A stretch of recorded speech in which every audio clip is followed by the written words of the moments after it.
If you were told that you were going to be given half an hour's interview with God and you had the privilege of asking one question, I wonder what you would ask. You might be given some preparation too, because when you think what is your ultimate question, you'll probably do many things before you arrive at it. And I know many people would discover that they had no question to ask. The situation would be altogether too overwhelming. But many people to whom I've put this problem say that the question that they would ask is, who am I? And that is something we know very little about, because whatever it is that we call I is too close for inspection. It's like trying to bite your own teeth or to touch the tip of your finger with the tip of the same finger. And although other people can tell you who you are and do, they only see you from the outside, as you see them from the outside. And you don't see from the inside. And so the nature of what it is that we call I is extremely puzzling, because there is some confusion as to how much of us is I. We talk in ordinary ways about my body, my feet, and when we go to the dentist to have our teeth fixed, we regard him rather as a mechanic. Like you take your car to the garage, so you take your body to the surgeon or the dentist or whatever it is to be fixed, have the parts changed or something of that kind. And they're really getting to work on that now. And so the question is, when somebody has a heart transplant, that sounds very radical, because we say, in my heart of hearts. But nowadays, most of us seem to feel that whatever it is that I is located in the head. Somewhere behind the eyes and between the ears is the center.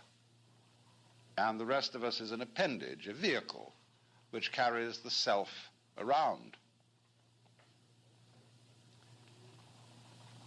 Now, popular speech also reflects the sensation that I am very different from what we call the other.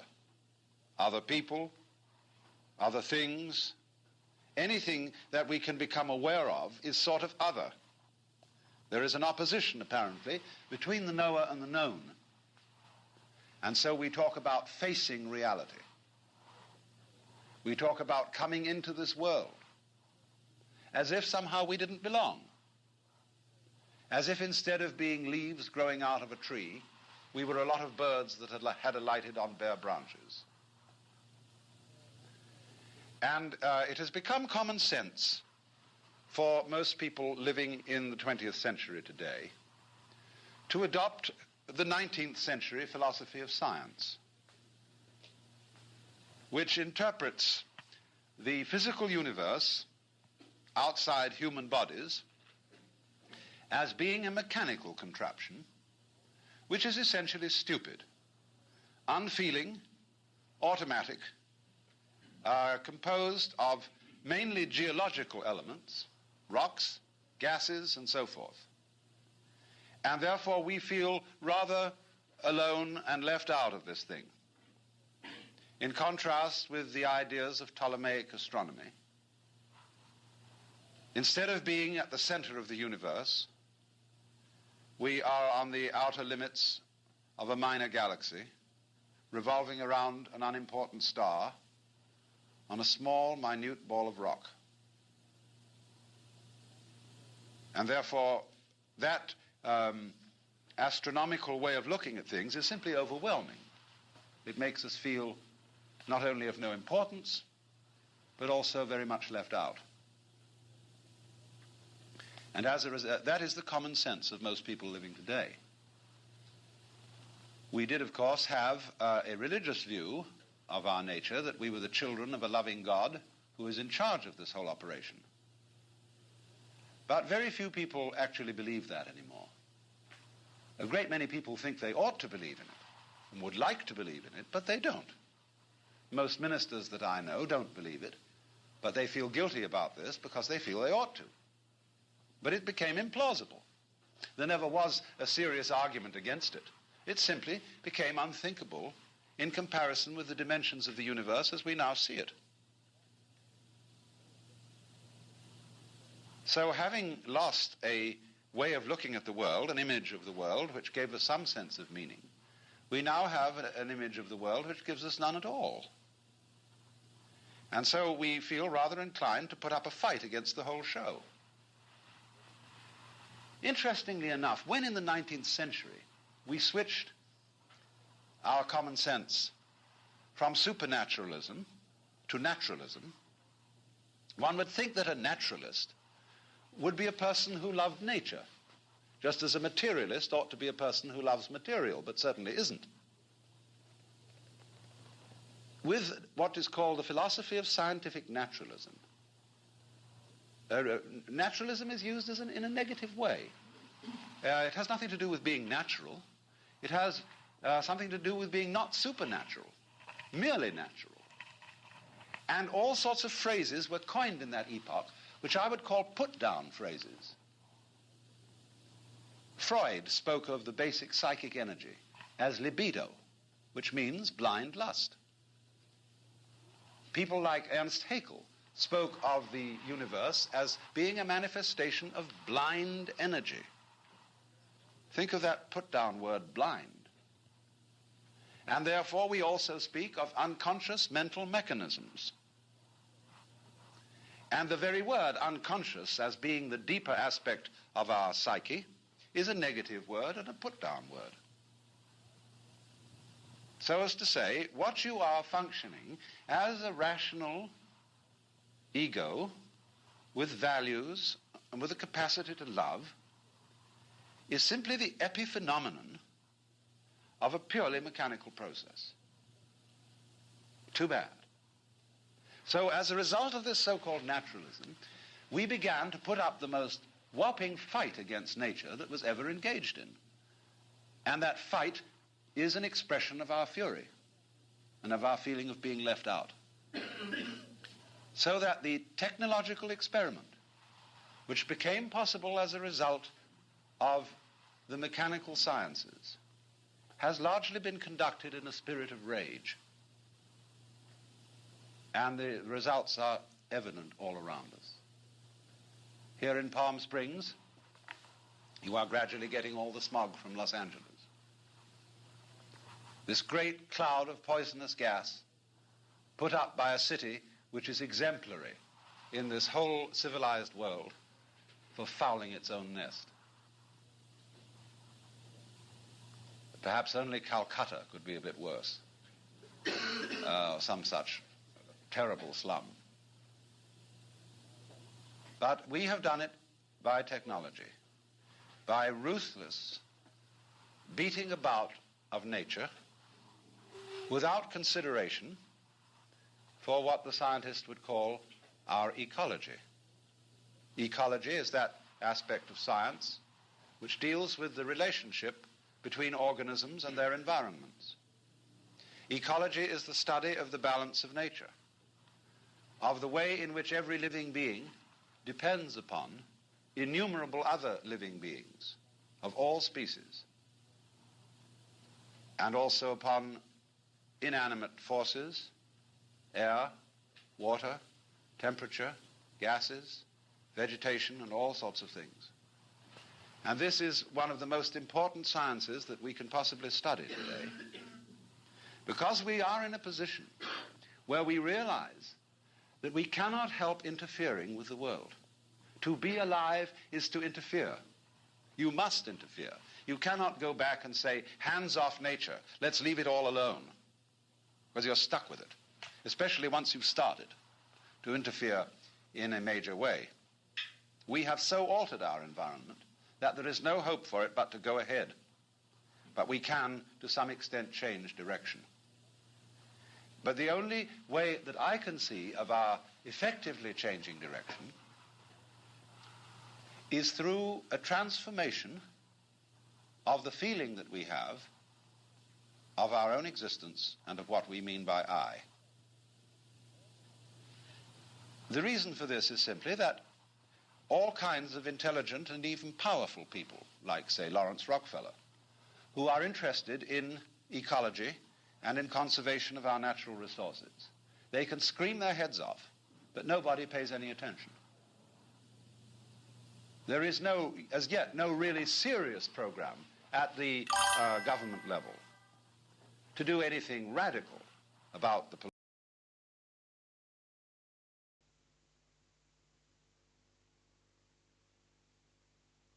Hi, Witch, how you doing? I'm here, I'm just, listening to some Alan Watts, as usual. Pollution of water, the waste of water, the pollution of air, and the general ravaging of the United States of America. I'm amazed that congressmen can pass a bill imposing severe penalties on anyone who burns the American flag, whereas they are responsible for burning that for which the flag stands, the United States as a territory, as a people, and as a biological manifestation. That is an example of our perennial confusion of symbols with realities, which is, in a way, at the heart of the trouble, because what we think of as I is much more a symbol than it is a reality. The living organism, the whole mind-body, is much more than anything we mean by I. I largely stands for your personality, your role in life. And the very word person, as you probably know, comes from the Latin persona, a word originally used for the mask worn by actors in Greco-Roman drama, that through which sound comes because the mask had a megaphonic mouth to carry the voice in open-air theaters. So when you speak of being a real person, it really means being a genuine fake, because the personality is only the front. What is behind it? Well, of course, the organism is behind it, the whole organism. And we must be very careful not to confuse the organism with various symbols that we have for it, because those symbols can be extremely misleading. If we say the organism is the body, what we usually mean by the body is an impoverished meaning. When we speak of my body, that is to say my vehicle, my physical automobile, that is an unenriched meaning of the word body. Because what you really are as a body, as a living organism, is not some sort of separate existence coated by a skin which divides you from the rest of the world. Shakespeare has King John saying to Hubert, "Within this wall of flesh there is a soul, counts thee her creditor." Within this wall of flesh, the skin considered as a barrier, when actually, from a biological point of view, the human skin and all skins are osmotic membranes. You know, when you get something by osmosis, by sort of soaking it in, so in the same way one's skin is a spongy construction, full of holes, full of communicators, nerve ends. Okay, guys, I'm gonna talk through this bit because I'm gonna go find an image somewhere, okay?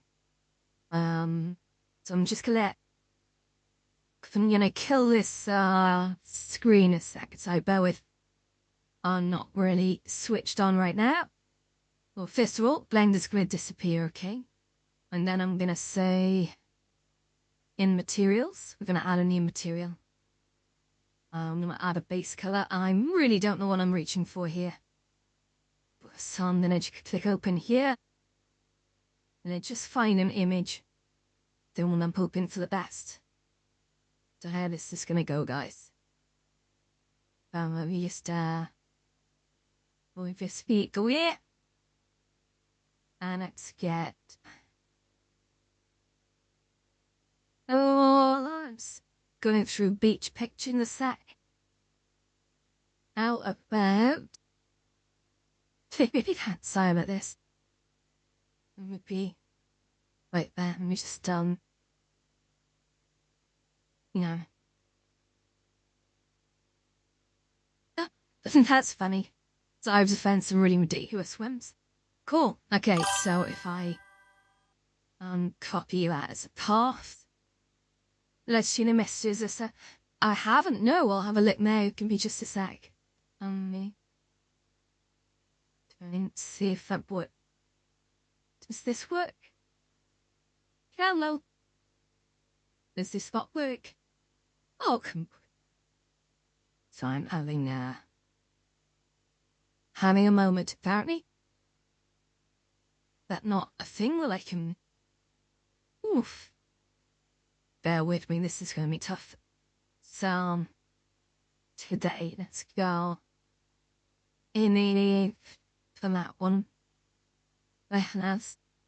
I mean, that's not the original film form, so bear with. Sorry. Okay, I will check it out very shortly. Bear with me. The finest suitable picture. If you want to generate these AI pictures, a lot of them are, let's just say, not streamlessly. They immediately has to be edited. I mean, yeah, that'll do, guys. I'll turn the stream back on again. So we've now got a picture. So what we're gonna do is I'm gonna just simulate this tough thing. Whoa, what the hell? That's hilarious. So I'm gonna play with the let me just check the Discord thing I say it so which all over the place right now. You know.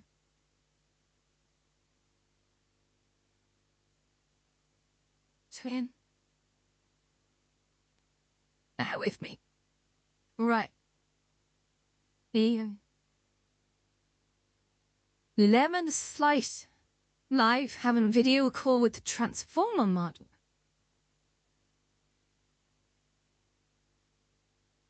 I will watch that video. Yeah, that's cool. That's cool. Okay, I will check that out in a bit. Yeah. And your skin is simply a vibrating membrane through which the so-called external world flows into you and through you. So that you haven't gathered by now, I'm just playing with some physics in the background. So I wanted to do a bunch of stuff for the Lotus tonight, but my brain's not in it. In an environment. You are much more like... I have removed the pulsar waller. That's one improvement for tonight. Whirlpool. But to be honest, my dry woke up this morning with a lot of energy. Now I have none.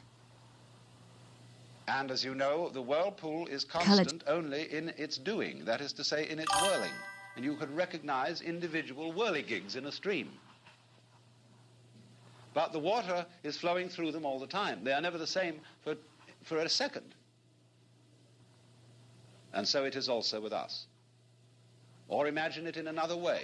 Supposing you have a rope, and 1 foot of the rope is made of hemp. 1 foot of it is made of cotton. I love the way that when I change the parameters, it just instantly reacts. And so on. So fun. I know if I let plus simulation, still have all physics simulations in Blender.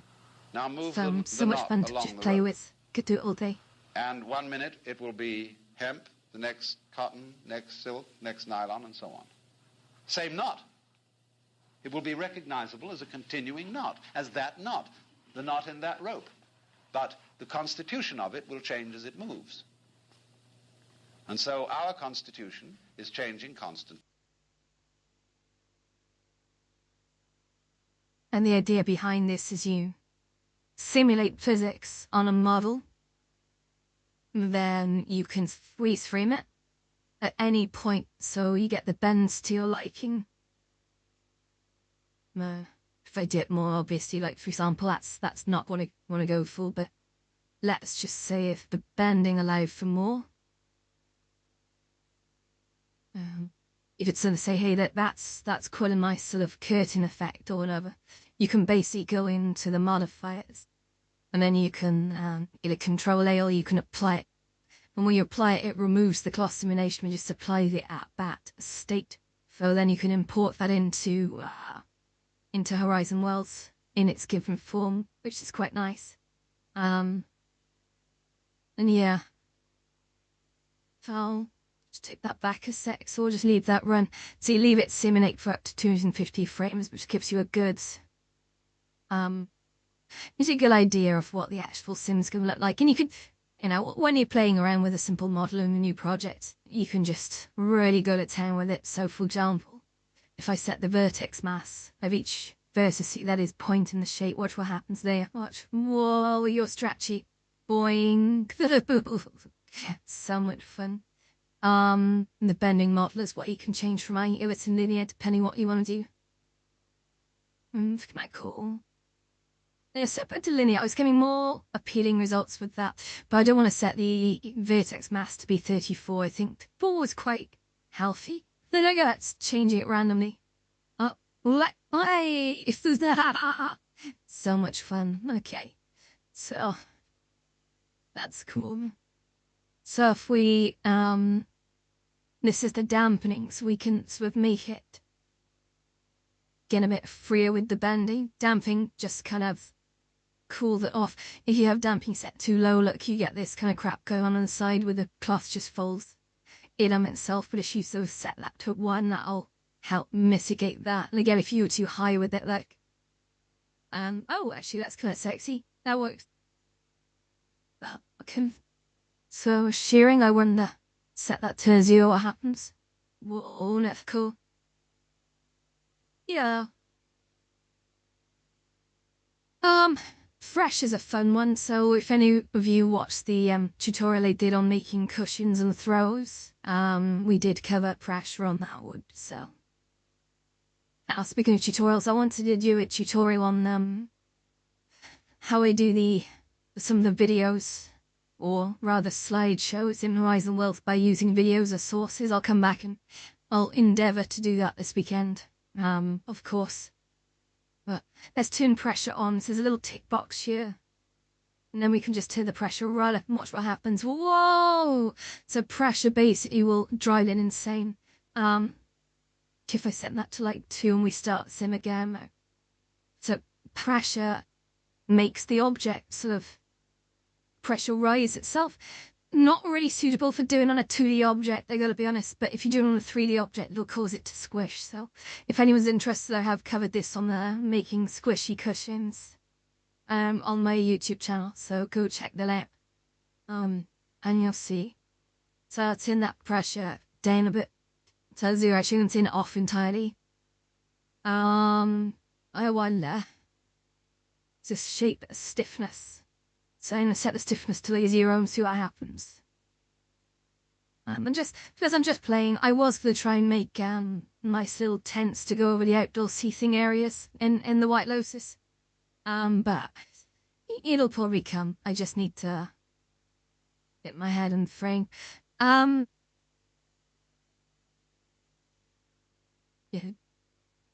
So much fun. Because the other way of doing it, of course, would be if I'll take a cube, okay? And then what I'm gonna do is, oh, hi Sophie, how you doing? So I'm gonna subdivide this, see if it's okay. So,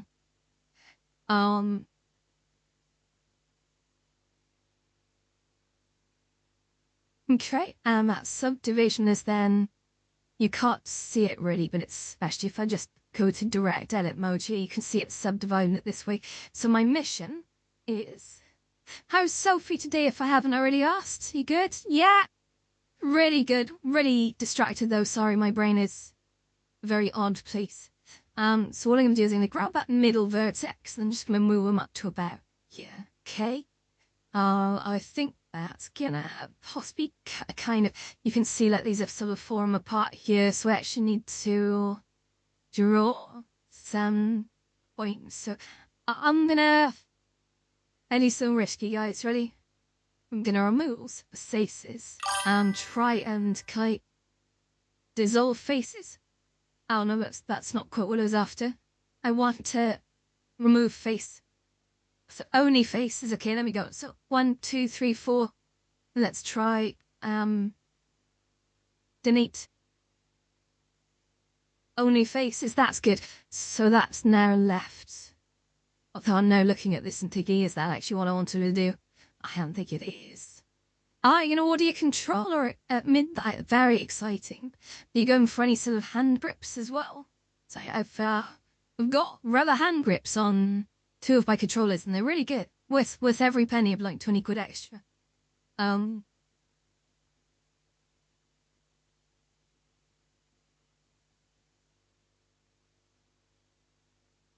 gonna follow this idea through and see where it goes. I'm uncertain, but if I just draw this up to here, and basically drawing lines from the vertices, I love getting to this level of sort of object manipulation. It's a lot of fun. Has that done what I wanted it to? Yeah, I'd say it has. But now I need to actually make faces out of this. So if I say 1, and then do select edges. Some reason in my head that just seems easier. Boop. Okay. Let me just we press F once we've selected the face to make a triangle. Then we can press F to make an actual face there. Oh, we got the wrong way there. Something's been drilled into me. Oh, have to do with a mother unconnected. I'm gonna cry. Oh, bless you. Yeah. So, I think you might be able to multi-select these, but honestly, I just can't. It's okay. It's kind of like, let's get the job done. Perfect. Okay, so that's now, I think that's what I'm after.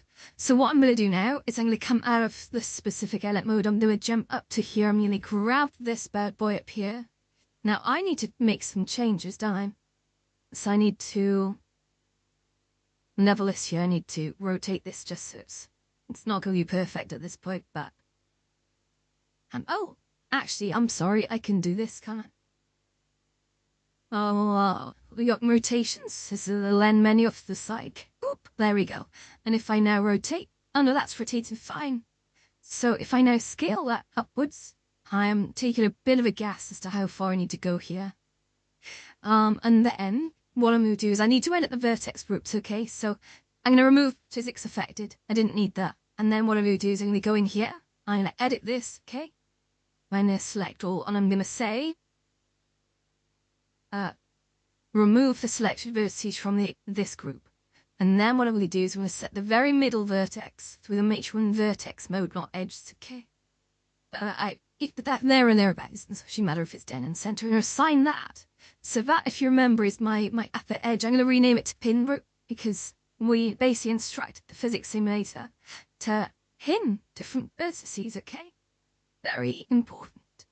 So if we now G that and down here, so that pinned vertex will stay in global space exactly where I want it to. So now if I run the simulation, you'll notice this won't quite work as expected. Ready? Oops. So even though it pinned to the top fine, the whole thing just fell through. Now, the reason to that is, in our physics simulation, we need to declare this object as a collider. So if I go in here, and I tick that box for collider, that's fine. There's a whole load of absorption type metrics in here, so if I just let that run, you should be able to see what happens. It might not be perfect, okay, but it'll be there or thereabouts. Okay. But it's kind of obeying pretty much.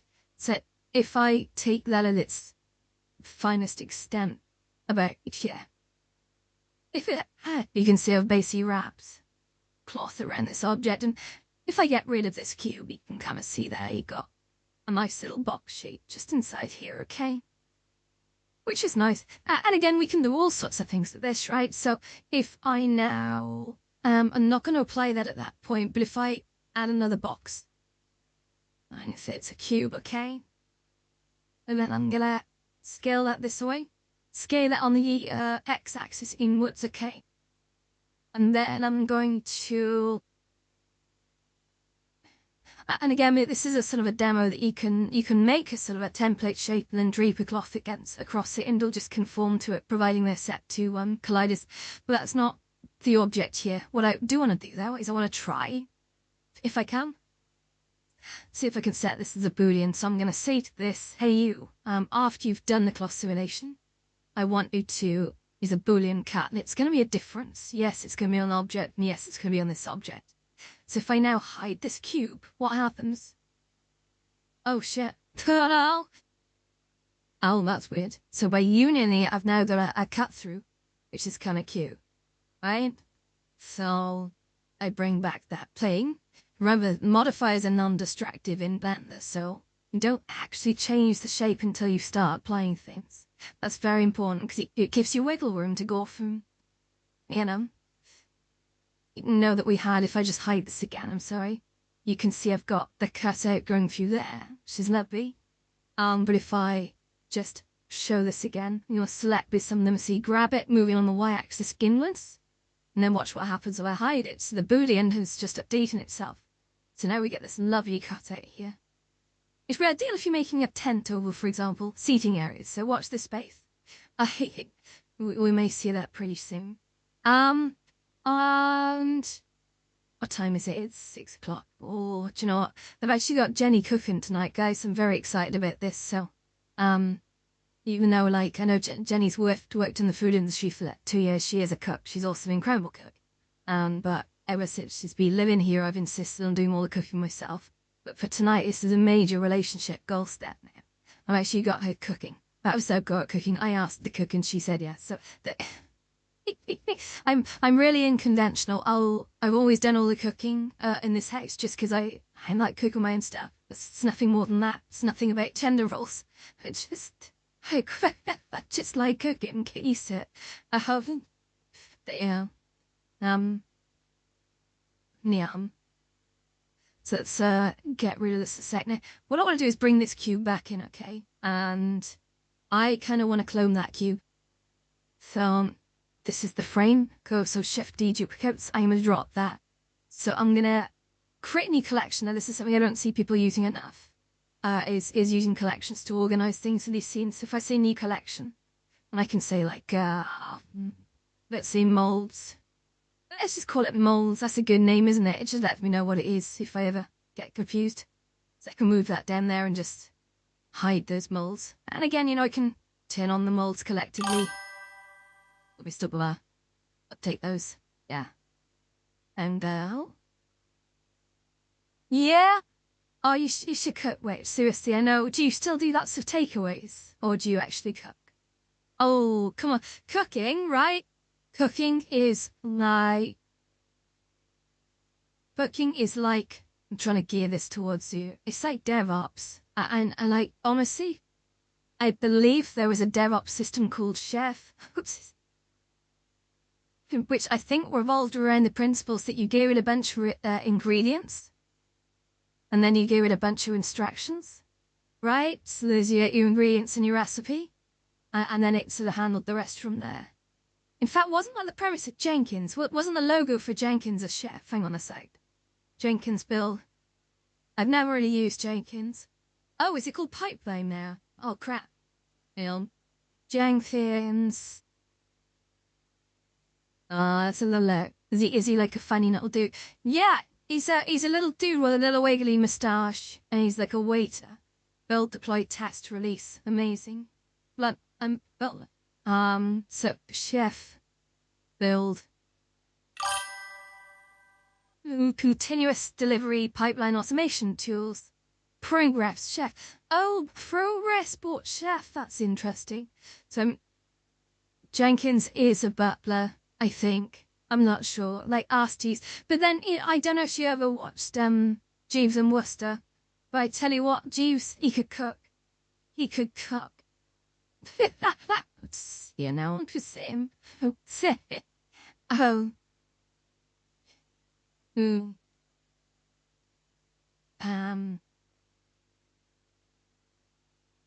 Right. Let's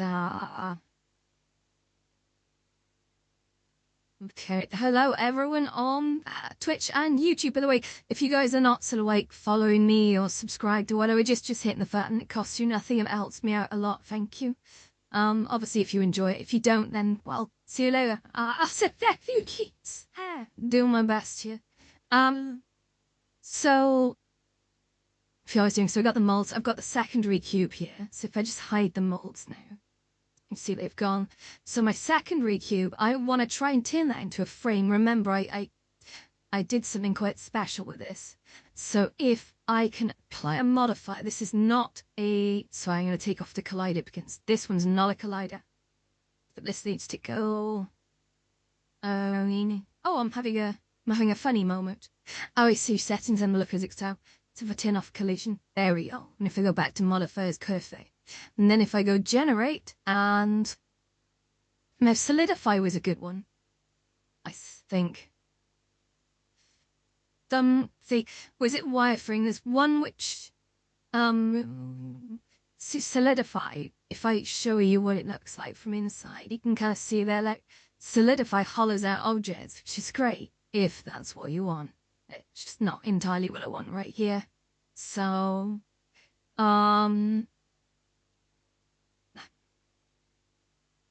so if we go up here, and what have we got? Do we have the we have a wireframe? Look at that. I forgot about that. Oh, look at that. Okay, so if I just go viewport shading, so that's just created a simple wireframe, which I'm actually going to help it out here. So if I go in here, I need to and move these vertices from this display model because I've just decided I don't want these bars. So if I just delete the, can I dissolve the edges? How does that work? No way, it does. Can I dissolve that edge as well? Oh, that doesn't work. Why not? Nope, that's really not what I wanted at all. Well, let's suck it up then. So if I say delete the edge, and oh, let's just see. That's kind of getting there, to be honest. So what I need to do now is to select edge 1, edge 2, oh, this is interesting. It's not quite what I intended. I've noticed I've left a gap there. So let's just see. I mean, that's possible, to be honest. It's possible. I think I'm okay with that. Now, if I want to remove these, can I just remove these? If I remove the edges only, so delete only edges and faces. That's not well. Why is it what I want? No, that hasn't been what I wanted to. Okay, we'll come back to that then. So, okay, so that's created my wireframe. Good.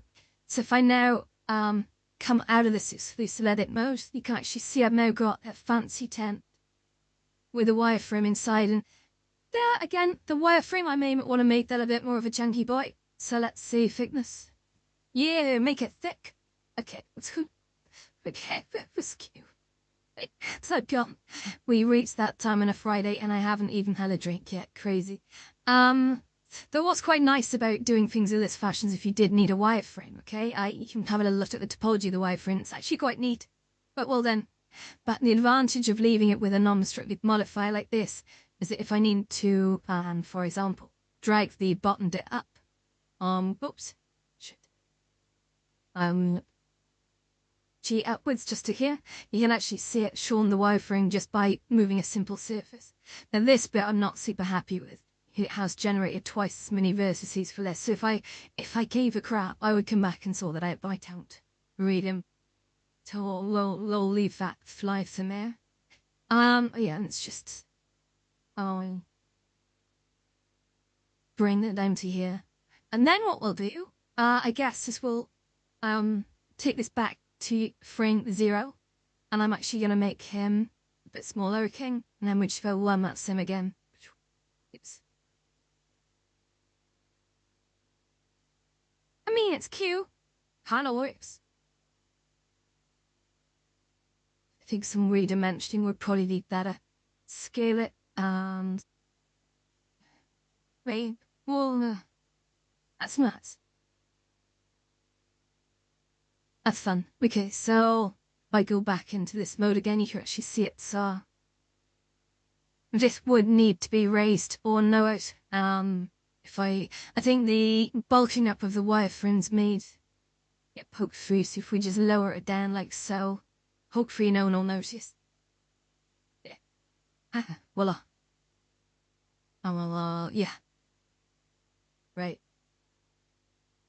So, I mean, that's a very, very simple example. I need to spend more time with this, but yeah, we've got. I'm gonna jump off now and actually go quickly build the Lotus ready for later, because we are rapidly approaching that time, and I think I need to get rid of the AI generated seats and restore them with something really quick sharp. So guys, thank you very much for joining. I'm gonna end the video. What about now?